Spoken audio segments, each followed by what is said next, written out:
dito sa mundo. Maraming mga tao ang nabubuhay, exist, umiiral. Yun na yun. Amen? Sabi naman ng isa, ni Soren, hindi ko na paano bigkasin ang kanyang apelido, Kierkegaard. Amen? Sabi naman niya, life is not a problem to be solved, but a reality to be experienced. Sabi niya, ang buhay daw ay hindi isang problema na dapat lutasin, kundi ito'y isang realidad na dapat maranasan. Ang sabi naman ng panghuli, si Shalom Aleichem, sabi niya ay, life is a dream for the wise, a game for the fool, a comedy for the rich, a tragedy for the poor. Ang buhay daw ay isang panaginip sa matalino, isang laro para sa mangmang, isang katatawanan sa mga mayayaman, at isang trahedya para sa mga mahihirap. Para sa kanila, yun daw ang kahulugan nila ng buhay. Ngayong umaga mga kapatid, ikaw naman ang tatanungin ko, para sa iyo, ano ang buhay o ano ang mabuhay dito sa mundo? Meron ka bang sariling pagpapakahulugan patungkol sa buhay? What is life? Amen? Tinatanong ko ito mga kapatid ay dahil kapag naging mali ang pagtingin natin sa buhay dito sa mundo, maaaring maging sayang ang ating buhay na ilalagi dito sa mundo at magiging mali ang pagtingin natin sa mga bagay-bagay. Kaya may mga tao, di ba, na nakakapagsabi ng, ano ba namang buhay to? Sino dito nakarinig na kayo ng gano'n sa kapitbahay nyo? O baka ikaw mismo nasabi mo yan? Hay, buhay. Pastor, yun na yung definition mo ng buhay. Ay, buhay. Pero alam niyo ba mga kapatid, naniniwala ako na ang buhay o ang mabuhay ay isa sa pinakamagandang regalo ng Diyos sa tao. Amen. Amen. Nang nilikha ng Diyos ang tao, ang sabi sa Bible, God breathed life, amen, on man. Hiningahan ng Diyos, amen, ang tao at ang tao ay nabuhay. Sa Genesis yon. Kaya mga kapatid, yung nagising ka kaninang umaga, napakalaking pagpapala. Amen. Kaya lang, yun nga, maraming mga tao ang hindi na-appreciate ang buhay dahil mali ang pagtingin sa buhay. Mali ang pagtingin sa buhay dahil hindi alam kung ano ba talaga ang kahulugan at kabuluhan ng buhay. Ngayong umaga mga kapatid, may mga bagay na dapat malaman tayo tungkol sa buhay, tungkol sa ating buhay dito sa mundo. Nang sa ganon ay maging tama ang pananaw natin sa buhay. And I believe, mga kapatid, kapag naging tama ang pagtingin at pananaw mo sa buhay, makakapamuhay ka ng masaya. Makakapamuhay ka ng may kaayusan.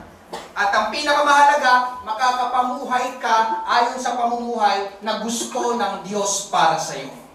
Basahin po natin ang ating main text sa James chapter 4 verses 13 hanggang 17. Ganito pong sabi, "Hali kayo ngayon, kayong nagsasabi, ngayon o bukas ay pupunta kami sa ganito o sa ganong bayan at kami ay mga ngalakal doon ng isang taon at kikita. Gayon man ay hindi ninyo nalalaman kung anong magaganap bukas. Ano ba ang inyong buhay? Kayo ay isang singaw na sa sandaling panahon ay lumilitaw at pagkatapos ay naglalaho. Sa halip ay dapat ninyong sabihin, kung loloobin ng Panginoon, kami ay mabubuhay at gagawin namin ito o iyon. Subalit ngayon ay nagmamalaki kayo sa inyong mga kayabangan at lahat ng gayong pagmamalaki ay masama." Verse 17, "Kaya't ang sino mang nakakaalam ng paggawa ng mabuti, ngunit hindi ito ginagawa, ito ay kasalanan sa Kanya."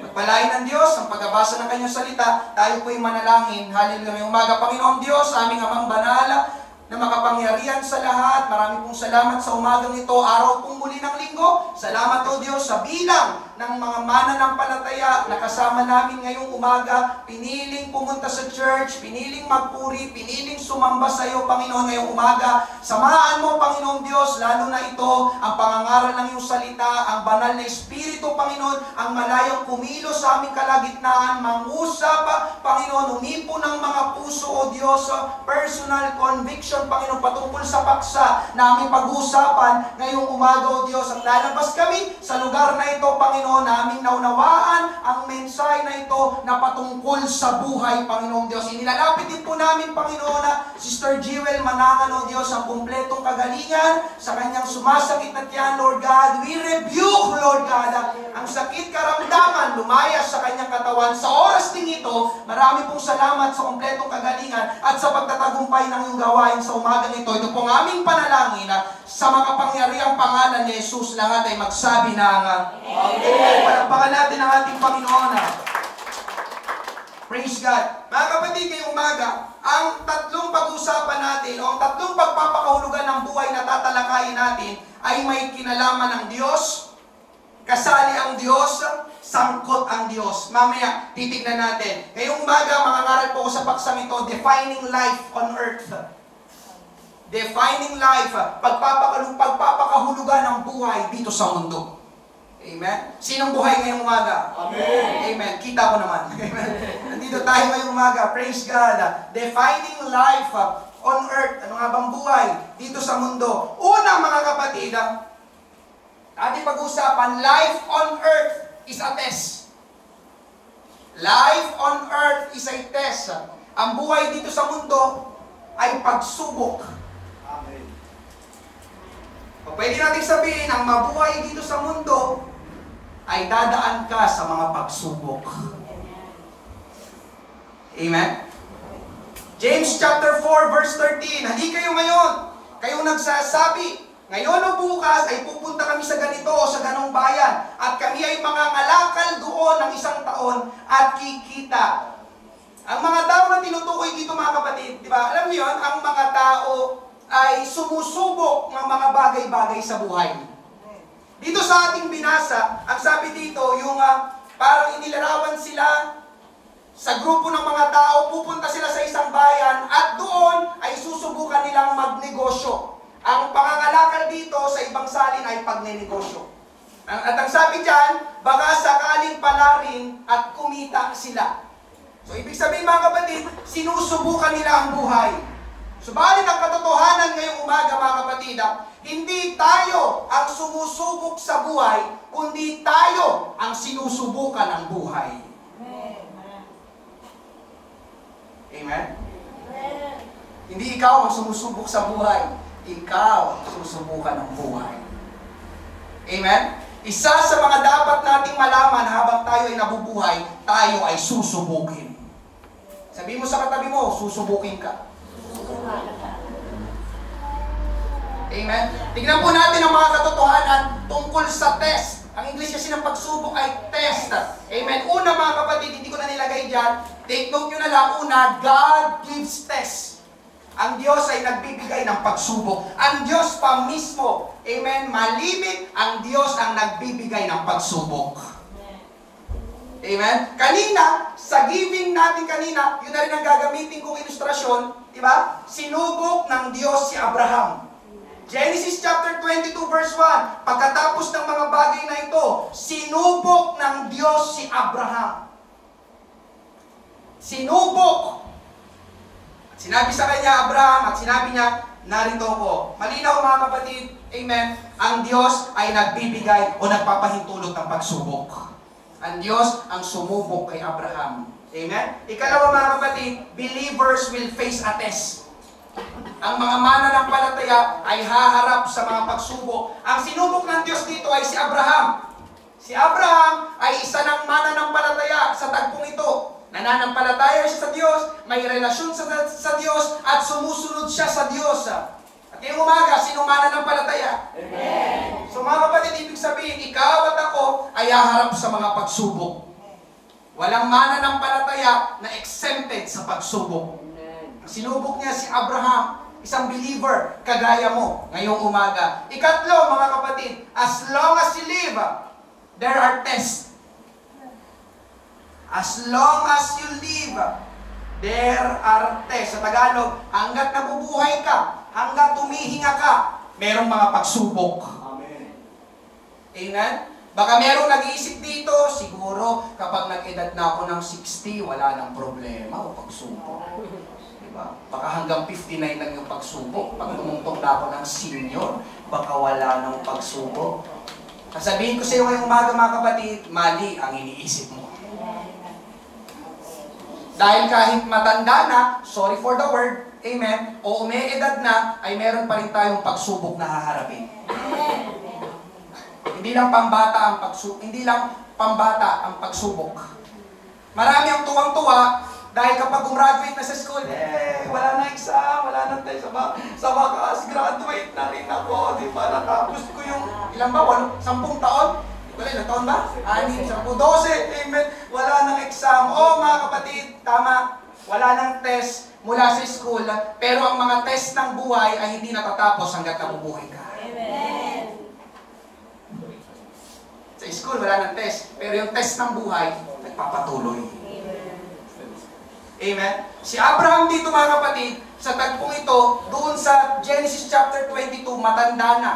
Nang ipanganak si Isaac, alam niyo mga kapatid, nang ipanganak si Isaac, si Abraham ay 100 taon.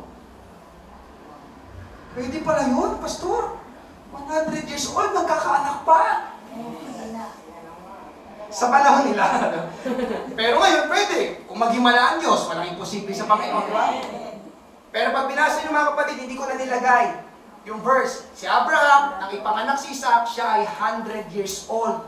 At nang subukin daw ng Diyos si Abraham, ang estimated na edad ni Isaac, ayon sa mga Bible scholars, ay nasa 12 to 15 years old si Isaac. Kaya ibig sabihin, may muwang na si Isaac. Isang patunay na may muwang na si Isaac ay yung pagtatanong niya sa tatay niya na si Abraham. Genesis 22:7. Nagsalita si Isaac kay Abraham, na kanyang ama ko. At kanyang sinabi, narito ako anak. Sinabi niya, narito ang apoy at ang kahoy. Ngunit nasaan ang korderong handog na susunugin? Siyempre, hindi sinabi sa kanya ni Abraham na, anak, ikaw yun ikaw yung handog na ihahandog ko. Amen. Nakita niya, alam, ibig sabihin, alam ni Isaac, amen, ang paraan ng paghahandog. Ay, nandito yung kahoy. Nandito yung, nandito yung apoy. Pero nasaan yung korderong handog na susunugin? Amen? So mga kapatid, pwedeng sabihin natin na si Isaac ay kabataan na dito. Sabihin na natin, 12 years old, mga kapatid. So imagine, 100 years old si Abraham, nang ipanganak si Isaac. Tapos sabihin natin, makalipas ang 12 years. 112 years na si Abraham. 112 years old na si Abraham. Di ba sana mga kapatid, matanda na si Abraham, baka pwedeng pahinga na siya sa pagsubok. Pero nabasa natin kanina, sinubok pa rin siya ng Diyos. 112. Abraham, kunin mo yung anak, pumunta kasi sa isang lugar na sabihin ko sa inyo, ihandog mo ang iyong anak. Lord, 100 years old na ako. Ba, pwedeng sabihin ni Abraham, mga kapatid? Amen? Kung ayaw nyo pa rin maniwala, amen, magtatanong ako, sino bang kuya at ate dito? Parang si Sister Yoli ata. Ilang taon na po, Sister Yoli? 74, amen. Salamat, amen, sa 74. Sister Yoli, amen, sa edad nyo po ba, hindi na kayo dumadaan sa pagsubok? Dumadaan pa rin, amen. So narinig natin mga kapatid, ang isang 74 years old na tao, nakakaranas pa rin ng mga pagsubok. Amen. Adagdagan pa. Amen? Kaya tama mga kapatid, as long as you live, there is a test. Subok. Amen? Ika-4 mga kapatid, test can be in a different form. Ang mga pagsubok ay nasa iba't ibang anyo. Sa kaso ni Abraham, ang pagsubok sa kanya ay may kinalaman sa paghahandog, pagbibigay, a test of offering. Amen? Ihandog mo ngayong anak. Ikalawa, test of obedience. Susunod ka si Abraham? Test of offering, test of obedience. Sa atin naman ngayong umaga mga kapatid, iba't ibang uri din ng pagsubok. Meron tinatawag na test of money. Isa sa mga itatest ng Panginoon sa larangan ng pera. Test of relationship, test of priority, test of morality, test of fidelity, test of faith. Marami mga kapatid, na iba't ibang uri ng pagsubok na haharapin mo na pwedeng ibigay sa iyo ng Diyos. Amen po ba? At ang mga pagsubok ay pwedeng sa itsura ng pagkakataon, opportunity, pwedeng sa itsura ng problema, pwedeng sa itsura ng pressure. Amen? At ikalima mga kapatid, tests are not that easy. ang mga pagsubok ay hindi ganun kadali. Paminsan, mga kapatid, amen, ay hindi ito yung 1 plus 1 lang, tapos ang sagot ay 2. No. Amen. Ang pagsubok kay Abraham, Genesis chapter 22 verse 2, at kanyang sinabi, kunin mo ngayon ang iyong anak, ang iyong kaisa-isang anak na si Isaac, na iyong minamahal, at pumunta ka sa lupain ng Moriah, ialay mo siya bilang handog na susunugin sa itaas ng isa sa mga bundok na aking sasabihin sa iyo. Alam po natin ang kwento, mga kapatid, nangako ang Diyos kay Abraham na siya ay magiging malaki at dakilang bansa, pero walang anak sina Abraham at si Sarah. Pero dahil ang Diyos ay tapat sa kanyang pangako, binigyan siya ng anak, si Isaac. Kaya lang, mga kapatid, dumating ang oras, hiningi ng Diyos si Isaac. Abraham, ihandog mo si Isaac. Sino si Isaac? Ayon sa pagkabasa natin, ang sabi sa binasa natin ay kaisa-isa at minamahal na anak. Kaisa-isa, minamahal na anak. Ang tanong ko ngayong umaga, madali kaya yon para kay Abraham? Kung ikaw ang nasa kalagayan na Abraham sa tagpo ito, iisa lang ang iyong anak, mahal na mahal mo pa ang iyong anak, sinubo ka ng Diyos, ihandog mo ang iyong anak. Para sa akin. Madali? Tests are not that easy. Hindi ito 1 plus 1 lang. Okay, ang sagot 2, finish. No. Tests are not that easy. Amen? Ika-anim, mga kapatid, hallelujah, God will not tell the reasons for the test. Ang Diyos, hindi niya paminsan sasabihin ng mga dahilan bakit kanya sinusubok.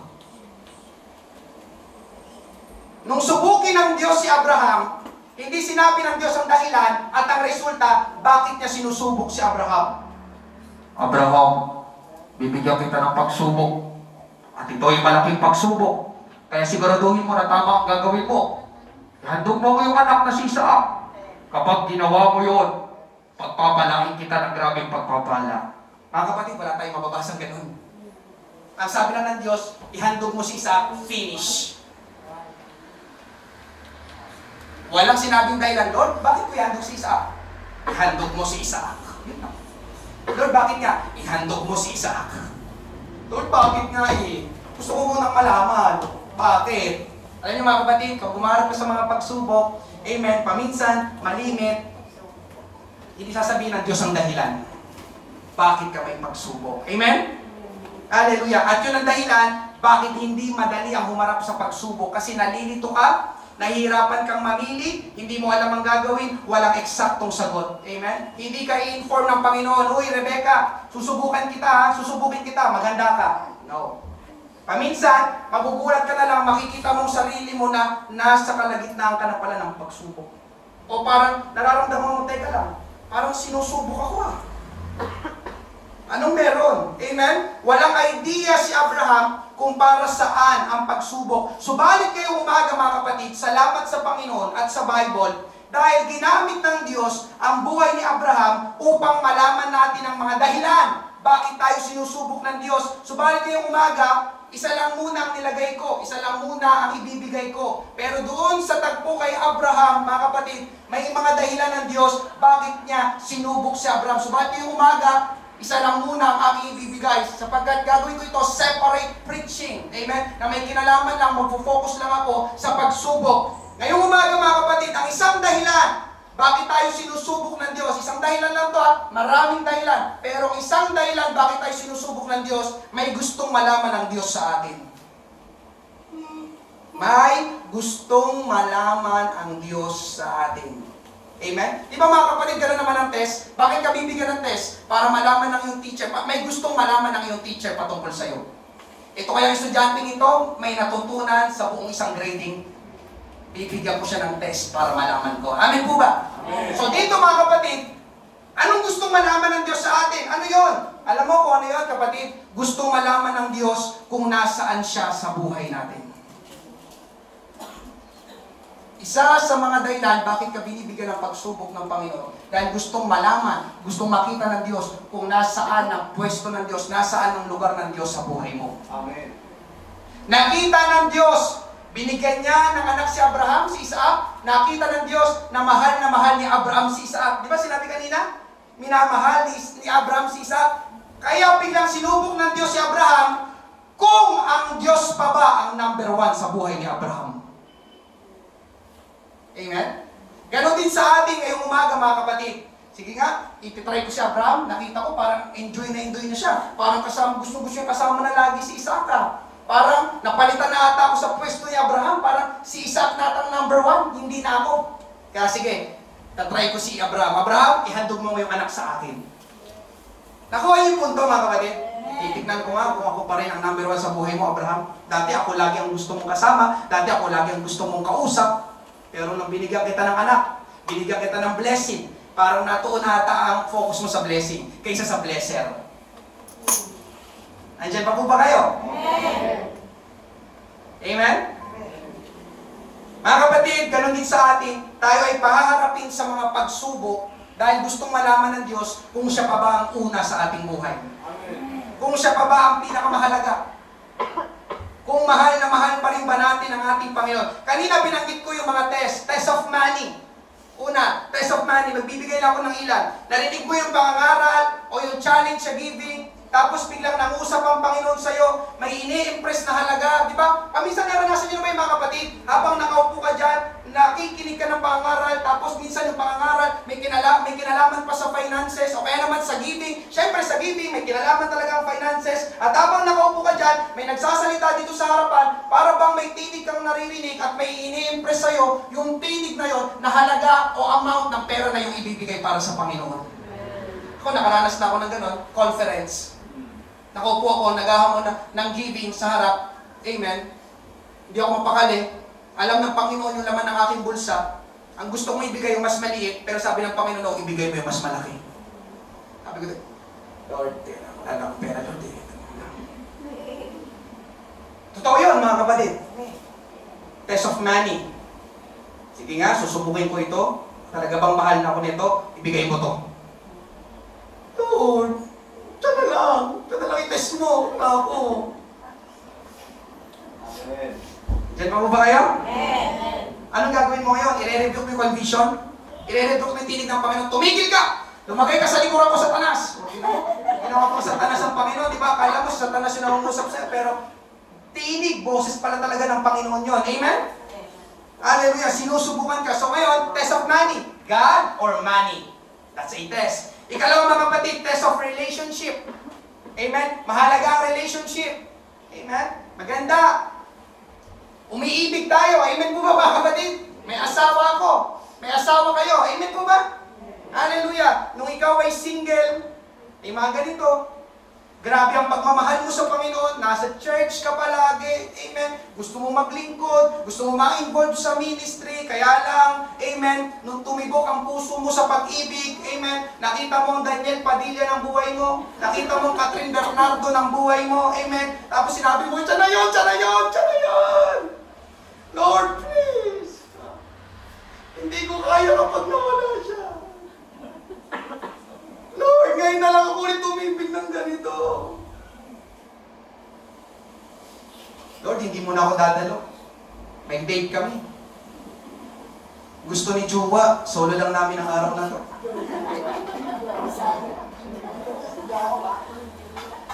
Bakit ganun ito nasasabi, mga kapatid? Because that's true. Galing ako sa Mother Church, galing ako sa Mandaluyong. Napakaraming mga kabataan. Kung sila estudyante pa, kung sila single pa, mga kapatid, talagang ang alab. Talagang nasa ministry, full band, may mga backup singers, mga kasama kong nagmi-ministry noon, kasama kong mahayo nangangaral sa labas, pero dumating, amen, yung oras, amen. Siyempre, tao tayo, meron tayo ay mga social being, di ba? Na-attract tayo sa ibang tao. Kapag ako'y lalaki, na-attract ako sa babae. Kapag babae, na-attract sa lalaki, amen. Pero kapag ikaw ay lalaki, please, huwag kang ma-attract sa kapwa mo lalaki. Amen po ba? Amen. Dumating ang araw, grown-ups, lumalaki, di ba kami, nagiging binata, di ba? Pag napatingin sa...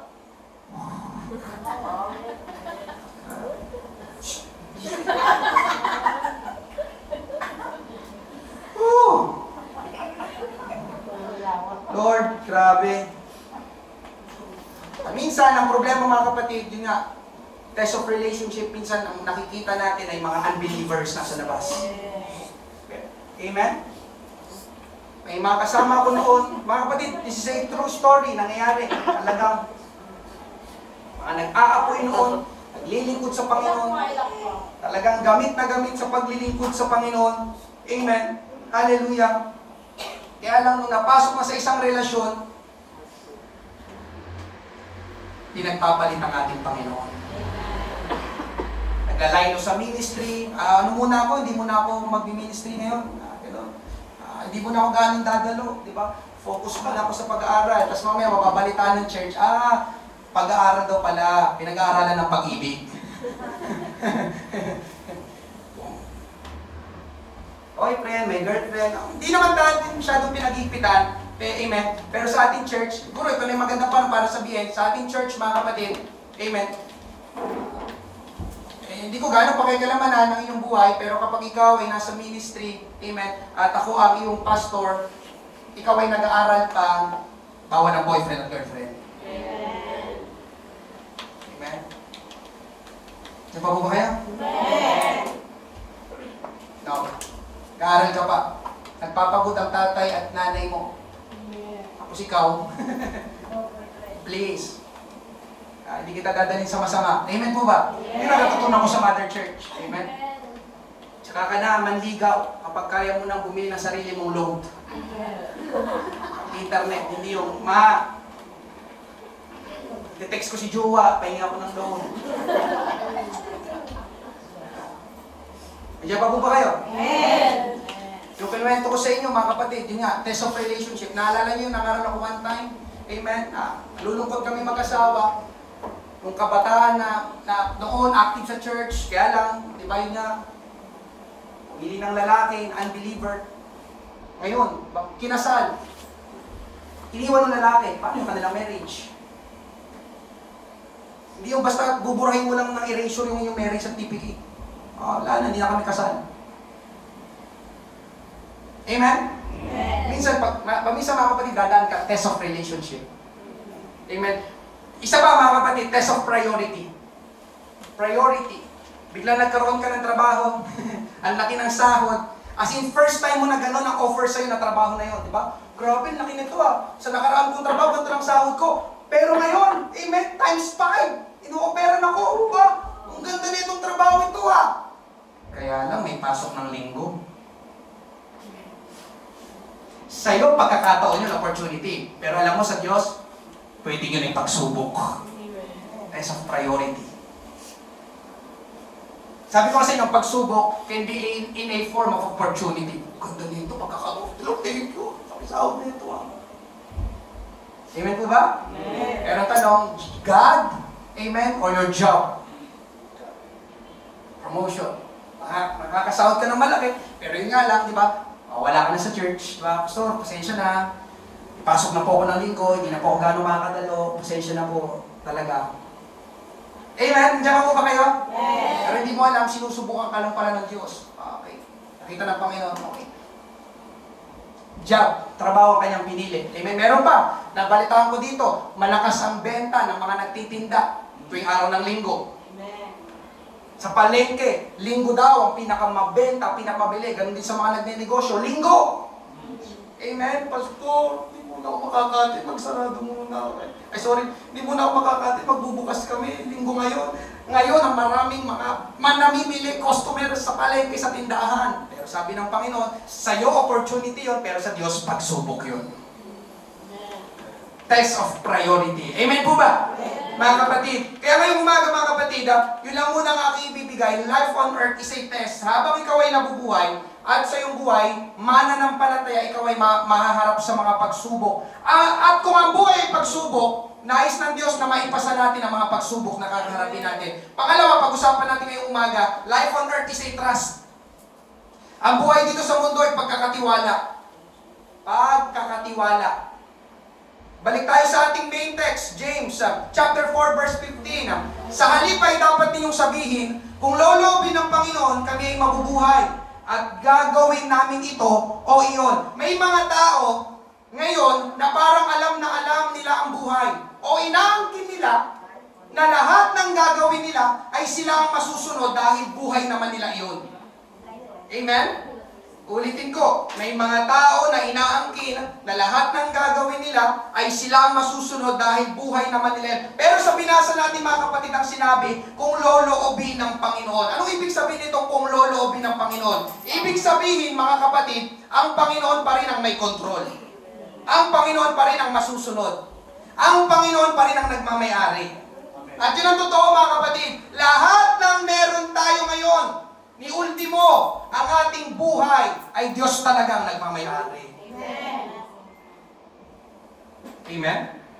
Diba may mga tao na, ako ang masusunod, this is my life. Gagawin ko kung anong gusto kong mangyari, walang makikialam sa akin. Amen? Magbibigay ako ng halimbawa mga kapatid na pati ang ating buhay, Diyos talaga nagmamayari. Diba, mga kapatid, naniniwala ako, maraming mga tao na, pwede ko bang sabihin maraming mga taong takot mamatay? Tama ba? Sino ko dito yung mga taong takot mamatay, di ba? Mamaya, dadaanan natin yan, amen? Pero di ba mga kapatid, meron pang mga tao, ano ba? May mga tao na ayaw pa sanang mamatay. Pero di ba, kapag binawi na ng Diyos ang iyong buhay, may magagawa ka ba?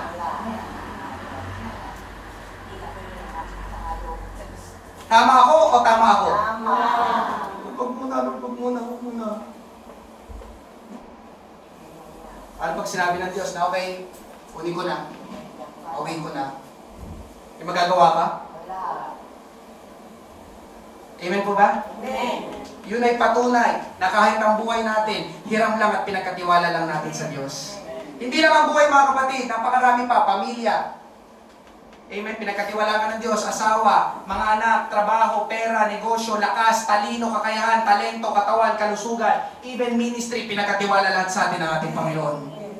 Amen? Lahat ng iyon, mga kapatid, ang totoo, hindi tayo ang nagmamayari, kundi ipinagkatiwala lang. Kaya ang ikalawang dapat na malaman natin sa buhay natin dito sa mundo, mga kapatid, tayo ay pinagkatiwalaan lang. Amen. Life is a trust. Life on earth is a trust. Pinagkatiwalaan ka lang. Amen? Mga kapatid, dapat makuha natin ito ngayon dahil kapag hindi, magiging mali ang pananaw mo sa sarili mo at sa Diyos. Una, kapag hindi ganito ang pananaw mo, anong mangyayari? Magiging mapagmataas ka. Amen. Kung hindi lang naman dahil sa akin, hindi kami nakatira ngayon sa subdivision. Malaki kasi ang sahod ko. Ako kasi ang pinakamagaling na empleyado sa aming kumpanya. Di ba may mga ganun minsan? Di lang naman ako genius. Di lang naman ako henyo. Di lang naman ako matalino. Diba? Saan kami dadaputin? Pero ngayong umaga mga kapatid, di ba, malaki ang sahod mo, yes, magaling ka, salamat sa Panginoon. Pero di ba, kung hindi ka bibigyan ng Panginoon ng lakas at talino, magagawa mo pa rin kaya ang mga ginagawa mo? Amen. Di ba? Yung mga tao, di ba? Dahil sa akin, kaya kami ganito, kaya ako ganito ngayon. Dahil sa akin. No, mga kapatid, amen. Ang dapat na maluwalhati at mata sa buhay natin, walang iba kundi ang ating Panginoon. Amen. Kaya tingnan niyo sabi sa sunod na talata, verse 16. Subalit ngayon, nagmamalaki kayo sa inyong mga kayabangan at lahat ng gayong pagmamalaki ay masama. Kaya lang, teka lang, para sabi ng Panginoon, masyado ka na nagmamalaki, nagmamayabang ka na. Amen? Hallelujah. Alam niyo mga kapatid, ang totoo ngayong umaga. Amen? Pakinggan mo ito. Wala naman talaga tayong may pagmamalaki, lalo na sa Diyos. Amen po ba? Amen. Wala. Matalino ka, pero totoo yung talino mo, bigay lang din yan ng Panginoon. Diba? Talentado ka, talented, yes, salamat sa Panginoon sa talent mo, pero yung talent mo, galing din yan sa Panginoon. Malakas ka ngayong umaga, salamat sa Panginoon sa kalakasan, pero galing din yan sa Panginoon. Huwag mong kalilimutan yun. Ang gayong pagmamataas, amen, ay masama. Wala tayong maipagmamalaki. Lahat, pati yung mga material, mga bagay-bagay, mga blessing, mga favor na natatanggap natin, lahat yan galing sa Panginoon. Amen? Ikalawa mga kapatid, kapag naging mali ang pagtingin natin sa buhay, sasama ang loob mo sa Panginoon. Sasama ang loob mo sa Diyos. Kakwentuhan ko nung nakaraang Huwebes, ang isang tatay na dumadalo dito. Siya ay talented sa pagdodrawing. Yun ang kanyang trabaho. Ang lakas niyang kumita ng pera. nakapagpagawa ng bahay. Sabi niya, ang isip niya noon, wala siyang pakialam sa ibang bagay kahit pa noon sa Panginoon. Kasi isip niya, hindi kaya ko naman. Ako lang ay kumikita na ako ng pera. Ako lang ay kumikita na ako ng malaki. Actually, mga kapatid, sa kanyang pagdodrawing lang, ang galing niya mag-drawing. Nakita ko yung kanyang mga example ng drawing. Kumikita siya. Kaya nang kumita ng, actually, nakapag-ipon nga siya ng milyon. Sa kanyang pagdodrawing. Pero ang pananaw niya noon, hindi ko kailangan ng iba. Puro kahit ang Panginoon, hindi ko kailangan. Ang focus niya lang noon, mga kapatid, amen, basta kumita lang ng pera, okay na. At ako lang, kaya ko na. Kaya lang, dumating ang araw na siya ay na-aksidente. Naitukod ang kanyang pulso. Pulso ba yung tawag dito? Pulso. Ito ang kanyang naitukod. Mula sa second floor ata, mataas ang kanyang pinagbagsakan. Nalaglag, ang naitukod niya yung kanyang pulso. Nabali halos yung kanyang braso. Amen? Pero buhay naman, mga kapatid. Amen? Kaya lang ngayon, meron na siyang bakal dito sa braso. Kakwentuhan ko siya nung nakarang Thursday. Ang malala pa, amen, yung kamay na kanyang ipinagdodrawing at pinagkakakitaan, yun pang napinsala. Kanyang kamay na pinagdodrawing, yun ang kanyang naitukod na pinsala. Tapos nang isinugod siya sa ospital, halos kalahating milyon ang kanyang nagastos. Halos maubos yung kanyang inipon. Ngayon, dumating sa punto na siya ay talagang down na down, depressed, at tinatanong niya ang Diyos. Lord, bakit naman itong kamay pa na pinagdodrawing ko ang nabali? Tinatanong niya, kine-question niya, sumama ang loob niya sa Panginoon. Pero kung babalikan natin ang kwento kanina, nung okay siya, di ba? Hindi naman niya Lord, bakit mo ako pinagpapala? Wala naman ganun di ba? Pero kapag nasa masamang sitwasyon na tayo, ang pagbabalingan natin, di ba ang Diyos ko, God? Lord, why me? Why is this happening? Amen? Salamat sa Panginoon. Nandiyan si Sister Marian. Dinala niya ako kay Sister Marian. Dinala ako ni Sister Marian sa tatay na yon. Nagkausap kami sa bahay nila. Amen. Nakapagbahagi tayo ng salita ng Panginoon. Salamat sa Panginoon. Doon niya naunawaan na lahat pala ng meron siya, pinagkatiwala lang sa Kanya ng Panginoon. Nung una, sabi niya, ako lang, kaya ko na. Kaya kong kumita mag-isa, malakas ako, magaling ako mag-drawing. I am a talented. Galing talaga ang drawing. Hindi ko alam, mag-drawing niya, mga bahay-bahay, disenyo ng bahay. Arkitekto. Pero hindi ata siya license. Amen. Galing. Mga kapatid nga, biruin mo, nakapag-ipon siya ng millions. Drawing lang. Kaya dumating ang araw, mga kapatid. Amen. Nakita ng Panginoon, nagmamalaki ng kanyang puso. Lahat ng ito, because of me. Sabi ng Panginoon, hop. Mabuti na lang, mga kapatid. Amen? Sabi kasi niya nung nagkausap kami, sorry, wala eh. Tinapik ako ng Panginoon eh. Sabi ko, napalakas na tayong tapikan. Napalakas na tapik, nabali pa talaga yung kamay mo eh. Di ba? Sabi niya mismo nagsalita, basta tinapik ata ako ng Panginoon eh. Wala yun eh. Wala akong pakialam noon sa mga church. Wala. Gusto ko lang, kumita ng pera. Mula Lunes hanggang Linggo, ang hinahanap ko, pera. Sabi ng Panginoon, pero nagpapasalamat siya, Pastor, salamat. Amen, din ang kabutihan ng Panginoon. Hindi siya tinuluyan. Amen po ba? May gusto lang ipaalala sa kanyang Panginoon, di ba? Kaya ka magaling mag-drawing, ako nagbigay sa'yo ng kakayahan ng talento. Andiyan pa po ba kayo, mga kapatid? Hallelujah, mga kapatid, itong totoo, anumang oras, listen, anumang oras, kung gugustuhin ng Panginoon, pwede niyang bawiin. Pwede niyang kunin ang anumang meron tayo dahil ang Panginoon ang nagbibigay. Amen po ba? Amen. At ito pang pakinggan mo, kung ang Panginoon ang nagbibigay, siya rin ang nag-aalis. Job chapter 1 verse 21, sinabi niya, ipinanganak akong walang dala at mamamatay din akong walang dala. Ang Panginoon ang nagbigay ng lahat ng mayroon ako at ang Panginoon din ang kumuha nito. Purihin ang pangalan ng Panginoon. Alam natin ang dinaanan ni Job. Nawala lahat ng kanyang mga ari-arian, namatay ang kanyang 10 anak, nagkaroon siya ng napakatinding sakit, di ba? Nang parang galis, piksa sa buong katawan, iniwanan siya ng kanyang asawa, di ba? Ngayon, nasabi ni Job ito sa verse 21. Naunawaan ni Job, mga kapatid. Pag binasa niyo yung Job chapter 1, verse 1 to to, napakayaman ni Job. Siya ang pinakamayaman sa lugar nila sa panahon ito. Pero dumating ang araw, inalis lahat sa kanya. Pero salamat, amen, merong tamang pananaw si Job patungkol sa buhay. At sinabi niya, hubad ako, wala akong dala, na ako'y ipinanganak sa mundong ito. At darating ang araw, hubad din ako at walang dala na mamamatay. Amen? Diba? Kahit yung barong na isusot mo sa kabaong, maiiwan yun sa kukunin na kanyo, di ba? Di ba tama ganun yun, di ba? Kukunin nyo ng sepulturero pagdating ng araw. Tama po ba? Wala tayong... Kaya alam nyo mga kapatid, nung nangaral ako sa street preaching, nung nag-street preaching kami nung nakarang Wednesday, ako yung nag-a-announce, isa sa mga sinabi ko, nakakalungkot, sapagkat sa ating panahon, kung titignan mo, daming tao kung titignan mo ang mga tao ngayon, sobrang abala sa mga bagay ng sanlibutan ito. Gusto nilang magkaroon ng mga bagay sa sanlibutan ito na darating ang araw na kapag sila'y namatay, hindi naman nila madadala yung mga bagay na yon. Amen. Amen po ba? Amen. Ang Diyos ang nagbibigay, mga kapatid, ang Diyos din ang nag-aalis. Amen? Hallelujah. Alam nyo mga kapatid, ganun din ang pananaw ni Abraham. Bakit niya nagawang ihandog si Isaac sa Diyos? Dahil alam ni Abraham na ang Diyos ang nagbigay sa kanya ng anak. Di ba totoo naman? Hindi magkaanak si Abraham. Tingnan mo, umabot parang 100 taon bago magkaanak si Abraham. Ibig sabihin, wala silang kakayahan na magkaroon ng anak. Ngayon, nung siya'y binigyan ng anak at hiningi ng Diyos si Isaac, Abraham, ibigay mo sa akin ng anak. Salamat, may tamang pananaw din si Abraham patungkol sa buhay. Oo nga pala, itong anak na ito, Diyos lang din pala nagbigay sa akin. Kaya wala akong karapatan na ipagdamot ito sa ating Panginoon. At ganoon din ngayong umaga, mga kapatid, sa ating Panginoon. Hallelujah, kapag ganitong iyong pananaw sa buhay, life is a trust. Hindi ka magdadamot sa Panginoon na kanyang hinihingi sa iyo.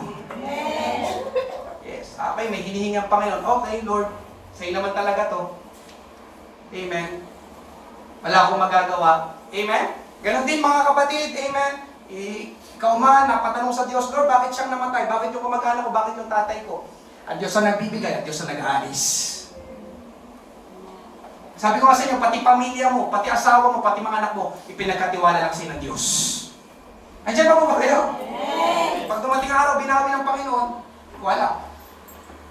Balik, pagdating ng araw, tanungin natin ang Panginoon sa langit, Lord, bakit? Pero yun ang masasagot ko sa iyo ngayon. Pwede, hindi para pwede, ipinagkatiwala lang talaga ng Panginoon sa atin. Ngayong umaga mga kapatid, ang mapagkakatiwalaan sila ang pinagpapala ng Panginoon. Matthew 25:23, sumagot ang kanyang amo, magaling, isa kang mabuti at tapat na alipin, at dahil naging matapat ka sa kakaunting ipinagkatiwala sa iyo, ipamamahala ko sa iyo ang mas malaking panghalaga. Halika't makibahagi rin sa aking kaligayahan. Amen. Tingnan niyo mga kapatid, kung tayo ay mapagkakatiwalaan ng sabi, marami pang ipagkakatiwala sa atin. Na ano? Na mas malaki pang halaga. Higher value. Ibig sabihin mga kapatid, yung ipagkakatiwala ng Panginoon may halaga o mahalaga. Kapag sinabing mahalaga, mapapakinabangan mo, ikabubuti mo, ikatutuwa mo. Amen? Kapag ikay mapagkakatiwalaan sa pananalapi, sabi dito, pagkakatiwalaan ka pa ng Panginoon ang mas malaking halaga ng pananalapi. Tama ba? Amen? Kapag ikaw ay mapagkakatiwalaan sa mga tao, amen? Mapagkakatiwalaan ng Panginoon ng mga customers, amen? Sa maliit, pagkakatiwalaan ka pa ng Panginoon ng mas malaki o mas mahalaga o mas maraming mga customers.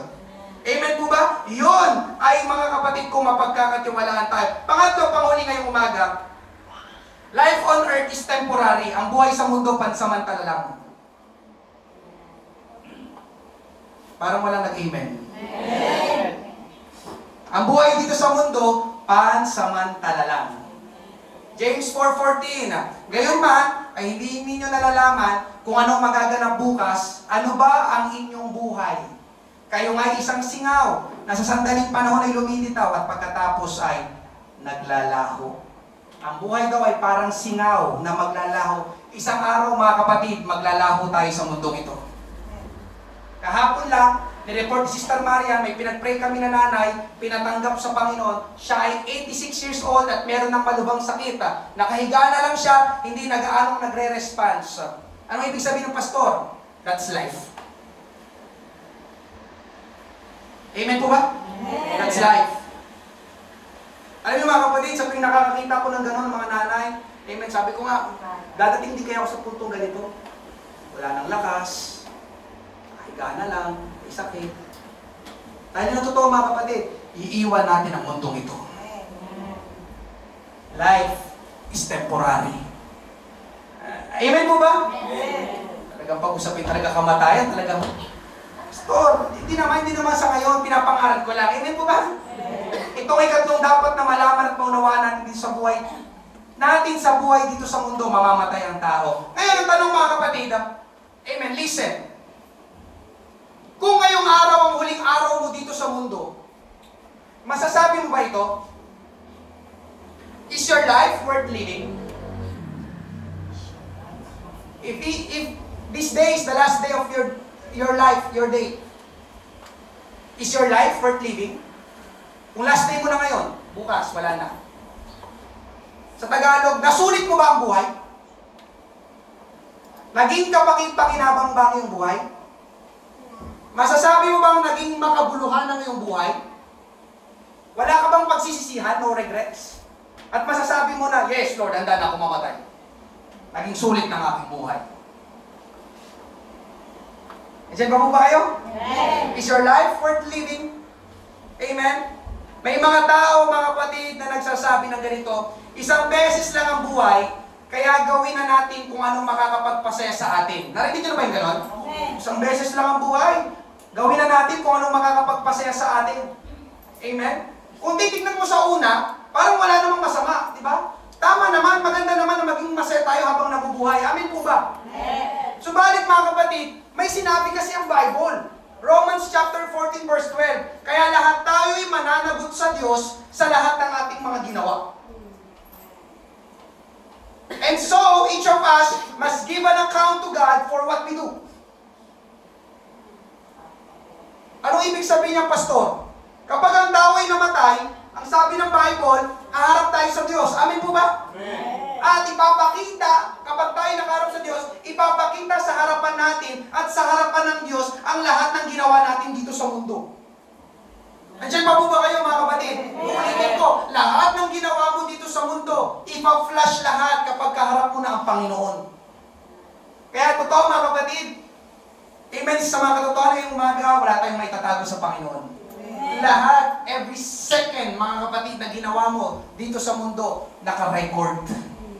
Hindi nakita ng tatay mo, hindi nakita ng nanay mo, hindi nakita ni pastor, hindi nakita ng mga anak mo, pero kitang-kita ng Panginoon. Pagdating ng araw, sabi ng Romans 14:12, lahat, ipapakita sa iyo lahat ng ginawa mo habang nung ikaw ay nabubuhay dito sa mundo. Amen? At ang malaking katanungan ngayong umaga mga kapatid, listen, kapag tayo ay humarap na sa Diyos at ipakita sa harapan natin ang lahat ng ating ginawa dito sa mundo, ang tanong, meron ba tayong ginawa para sa Panginoon?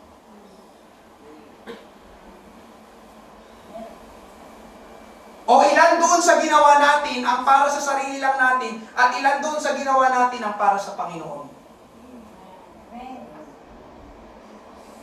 Pastor, bakit ganoon? Panginoon na naman. Kasi nga, sa Kanya ka haharap. Sa Kanya ka magbibigay sulit. Sa Kanya ka magre-report. Sa Kanya ka mag-uulat. Amin po ba? Amen?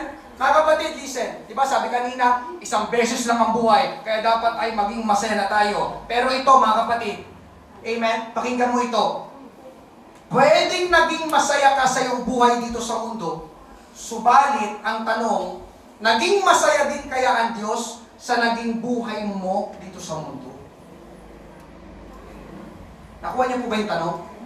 Pwedeng naging masaya ka, di ba? Naging masaya ka dito sa mundo, sa iyong pamamalagi. Pero ang tanong, naging masaya din kaya ang Diyos sa naging buhay mo dito sa mundo? Amen po ba? Nakuha niyo po ba yung tanong?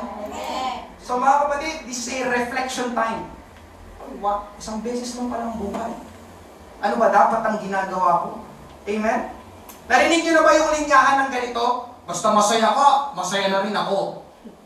Lalo yung mga bolerong lalaki, di ba? Basta masaya ka, masaya na rin ako. Di ba? Alam niyo mga kapatid, hindi ganun ang Diyos. I tell you mga kapatid, hindi masaya ang Diyos kahit na masaya ka pa kung ikaw naman ay malayo sa Kanya. Amen? Amen? Di ba sabi ng mga tao, isang beses ang buhay, gawin na natin kung ano yung kasisiyan natin. Ngayong umaga nakakalungkot, amen, maraming mga wala sa church, baka para sa kanila, yun ang kanilang ikasasaya. Pero ang tanong, masaya kaya ang Panginoon? Amin po ba? Ulitin ko pa, isa pa, hindi masaya ang Diyos, listen, kung ang dahilan ng iyong kasiyahan ay paggawa ng kasalanan. Maraming mga tao ngayon masaya, tama po ba? Pero masaya sila sa paggawa ng kasalanan. Di ba? Saya talaga. Alam mo si kumpare, kahapon nadapayon eh, tsaka na, nakatawa lang. Masaya sila, di ba? Pero masaya sila sa kasalanan. And the question is, masaya kaya ang Diyos? Masaya sila, pero masaya kaya ang Diyos? Ginagawa nila. Amen? Diba sabi nila, you only live once, but let's be happy. Let's be merry. Maging masaya na tayo. Life is temporary. Pero yung ibang kasiyahan, ay kasiyahan din ng Diyos. Amen po ba? Mga kapatid, hindi rin masaya ang Diyos kung ang iyong pagiging masaya, amen, ay hindi kalooban ng Panginoon. Mga kapatid, ang buhay na sulit, listen, ang buhay na worth living, ang buhay na may kabuluhan, ang buhay na nalulugod ang Diyos, ay ang buhay na nasa kanyang mga kamay. Ibig sabihin, buhay na pinapagamit sa ating Panginoon. Iyon ang hahanapin ng Panginoon sa atin kapag tayo ay humarap na sa Panginoon. 1 Corinthians 15:58, kaya nga mga minamahal na kapatid, magpakatatag kayo at huwag manghina sa inyong pananampalataya, magpakasipag kayo sa gawaing ibinigay sa inyo ng Panginoon dahil alam ninyo na hindi masasayang ang mga paghihirap ninyo para sa Kanya. Amen. Mga kapatid, ito daw ang buhay na worth living. Buhay na ibinigay, buhay na isinuko, buhay na ipinagamit sa ating Panginoon. Yun daw ang buhay, amen, na hindi mawawala ng saysay at kabuluhan. Amen po ba? Yun ang buhay na hindi sayang. Amen po ba? Amen. Alam niyo mga kapatid, amen, pagkaharap na natin ang Panginoon, walang pakialam ang Panginoon sa bank account mo. I don't care with your bank account. I have a lot of that. Sabi ng Panginoon, marami ako niyan. Actually, ako pa nga nagbigay sa inyo yan. Amen. I don't care with your house. I don't care with your career. I don't care with your job. Salamat, may maganda kang trabaho. Amen, because I bless you. Amen po ba? But the question right now, amen, sasabihin ng Panginoon, kaharap mo pa, listen na, parang dinadrama ko lang. Amen, kaharap mo Panginoon. Diba, nung ikaw ay nabubuhay pa, anong ginawa mo para sa akin? Yun ang malaking tanong. Amen po ba?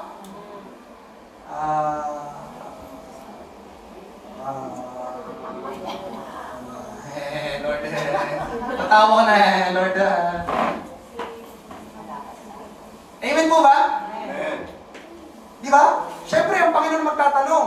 Okay, salamat. May ganyan ka. Okay, salamat. Okay, tapos na tayo. Sige na. Amen, sige na. Manager ka. Sige na, maganda trabaho mo. Sige, mabuting anak ka, mabuting asawa ka. Pero, ako. Yung ginawa mo para sa akin. Nagigis mo yung punto ko ngayong umaga? Amen. Ngayon mga kapatid, sa aking pagtatapos panguli, balikan natin yung ating main text. May sinabi sa huling bahagi ng James chapter 4. James chapter 4 verse 17. Kaya ang sino mang nakakaalam ng paggawa ng mabuti, ngunit hindi ito ginagawa, ito ay kasalanan sa kanya. Pansin niyo mga kapatid, itong text na ito. Ang sino mang nakakaalam ng paggawa ng mabuti, ngunit hindi ito ginagawa, ay kasalanan sa kanya. Amen. Amen? Tamang tumulong sa kapwa, paggawa ng mabuti yun. Amen po ba? Subalit mga kapatid, hindi ito yung basta pagtulong lang sa kapwa.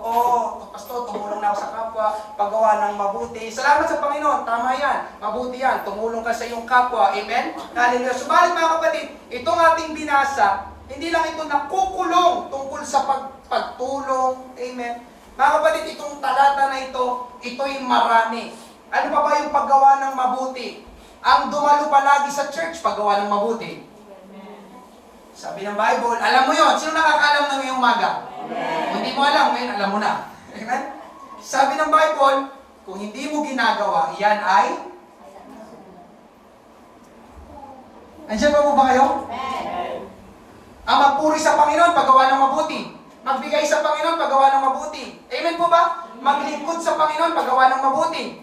Talikuran ang ating mga kasalanan, paggawa ng mabuti.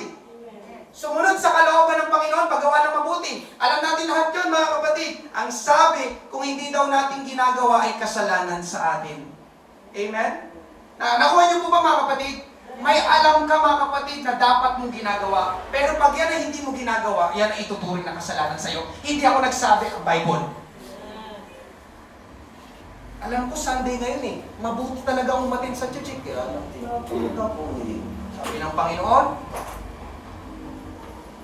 kasalanan sa iyo. Nandiyan pa po ba kayo? Alam mo na dapat ibahagi si Kristo sa iba. Alam mo na dapat... amen po ba, mga kapatid? Amen. Ngayon sa aking pagtatapos, sinabi ko kanina sa introduction na itong tatlong buhay na tinalakay natin ay kasali ang Diyos, sangkot ang Diyos. Pansinin niyo, mga kapatid, life is a test. Ang Diyos ay nagbibigay ng pagsubok. Ang Diyos. Ikalawa, life is a trust. Pinagkatiwalaan lang tayo ng Diyos. Pangatlo, life is temporary. Mamamatay tayo. Pagkamatay natin, haharap tayo sa Diyos. Ano napansin nyo? Laging kasali ang Diyos. Napansin nyo ba? Laging kasali ang Diyos. Ang Diyos nagbibigay ng pagsubok. Yung kung ano meron ka, pinagkatiwalaan sa Diyos. Pagdating ng araw, haharap tayo sa Diyos. Napansin nyo ba, mga kapatid? Laging kasali ang Diyos. Laging kasali ang Panginoon. Anong ibig sabihin nun? Hindi mo pwedeng alisin ang Diyos kapag ang usapin ay buhay. Amen. Mula nang tayo ay mabuhay, hanggang sa tayo ay mamatay, may kinalaman lagi ang Panginoon. Amen po ba? Ngayong umaga, what is life? Itong tatlo ang aking maibibigay sa iyo. At yung buhay na yan, mga kapatid, laging sangkot, laging kasali ang Panginoon. Hindi mo siya pwedeng alisin. Amen po ba? Magkakaproblema ka. Listen, magkakaproblema ka kapag inalis mo ang Panginoon sa iyong buhay. Amen po ba? Panghuli quote na nasa talaga ito, ang sabi dito, the tragedy of life is not that men do not know God. The tragedy is that knowing Him, they still insist on going their own way. Ang trahedya daw ng buhay, mga kapatid, ay hindi pagkakilala ng mga tao sa Diyos. Ang trahedya ay na kilala na ng tao ang Diyos, kilala na ng tao ang Panginoon, subalit pinipilit pa rin nilang pumunta sa kanilang sariling daan o paraan. Nagets niyo ba, mga kapatid? Ito ang gusto ng Panginoon. At alam mo na yun ang gusto ng Panginoon, kaya lang pinagpipilitan pa rin natin yung ating gusto. Ang sabi, yun daw ang trahedya ng buhay. At alam ko, ayaw natin ang trahedya. Amen po ba? Ayaw natin ang trahedya, piliin natin ang buhay. Buhay na nasa kamay ng ating Panginoon. Amen? Ngayong umaga, defining life on earth. Palakpakan, purihin natin ang ating Panginoon. Tayo po magsimula lahat. Praise God. Thank you, Jesus. Ngayong umaga, kung po'y magpapaanyaya, kung meron man pong first time ngayong umaga, di kami nag-aalaw ng panibagong relihiyon, ng panibagong samahan. Ang kailangan mo ngayong umaga, mga kapatid, ay ang ating Panginoong Hesus, si Jesus Christ. Amen? Merong lalapit sa'yo, sasamahan ka dito sa harapan, kayo mananalangin, amen, ng pagtanggap sa ating Panginoon. Hindi po natin naisiyain, amen, ang sino man. Thank you, Lord. Salamat sa ating Panginoon. Itong pinakamagandang eksena ngayong umaga. Merong isang kabataan. Amen. At tumanggap sa ating Panginoon. Habang bawat isa po yung nakayuko. Amen. Hallelujah. Ako naman po yung magpapaanyaya sa bawat isa. Nakapwa akong kapatid sa pananampalataya sa Panginoon. What is life? Anong kahulugan mo ng buhay? Diyan ba sa pagpapakahulugan mo ng buhay ay kasali ba ang Diyos? May kinalaman ba ang Panginoon? O nasaan ang Panginoon sa iyong buhay? Life is a test, life is a trust, and life is temporary. Yun ang ibig sabihin ng mabuhay.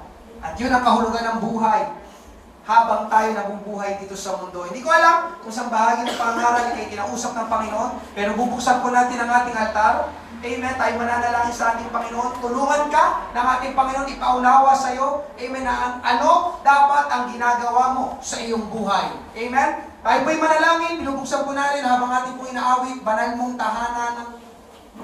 Praise God. Lord, salamat Salamat, salamat, Panginoon, na glorify your name, Lord. Help us, Lord, sa aming dapat na gawin sa aming buhay. Panginoon, tulungan mo kami, O Diyos. Lahat pala ng mga bagay, pinagkatiwala mo lang sa amin, Panginoon, Lord. Tulungan mo kami, maging good stewards kami, Panginoon, maging mabuting katiwala kami, O Diyos.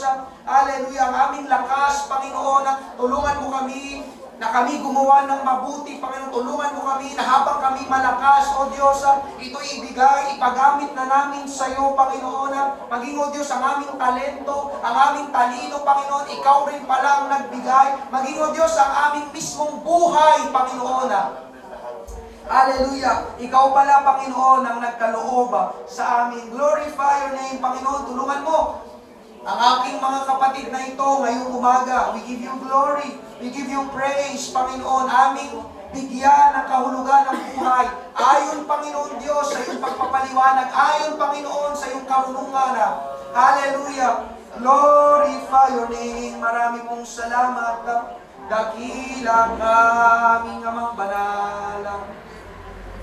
Glorify your name. Marami pong salamat. Dakila ka, O Diyos, aming amang banal. Praise God, Jesus.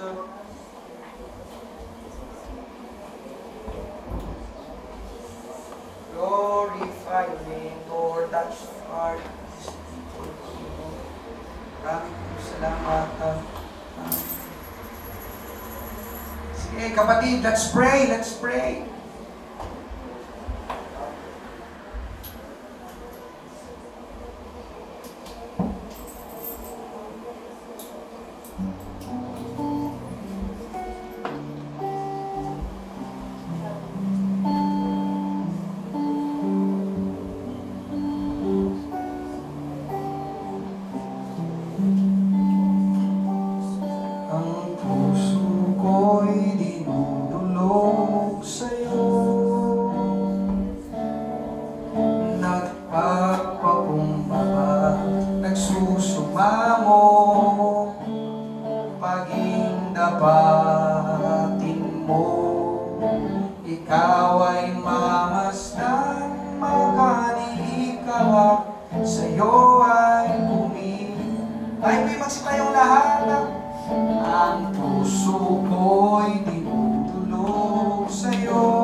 Nagpapakumbaba, nagsusumaho, paging dapatin mo, ikaw ay mamasdan, makaliit ka, sa'yo ay bumisan. Loobin mo ang buhay ko'y maging banal mong tahanan, luklukan ng iyong wagas na pagsinta, daluyan ng walang hanggang mga papurit pagsamba.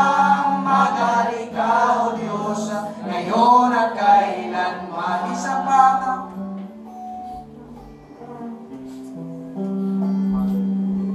ang puso ko'y dinudulog sa'yo, nagpapakumbaba. Let this be our prayer this morning. Loobin ng Diyos ang ating buhay, maging banal niyang tahanan. Ikaw ay mamasdan, makamit ka. Yes, thank you. Ay bumisan. Loobin mo ang buhay ko'y maging banal mong tahanan, luklukan ng iyong wagas na pagsinta, daluyan ng walang hanggang mga papurit pagsamba. Magari ka, O Diyos, ngayon at kailanman. Magari ka, O Diyos, ngayon at kailanman. Magari ka, O Diyos, ngayon at kailanman. Simulan natin magpuri, magpasalamat sa ating Panginoon ngayong umaga. Hallelujah! Glory, glory, glory, glory.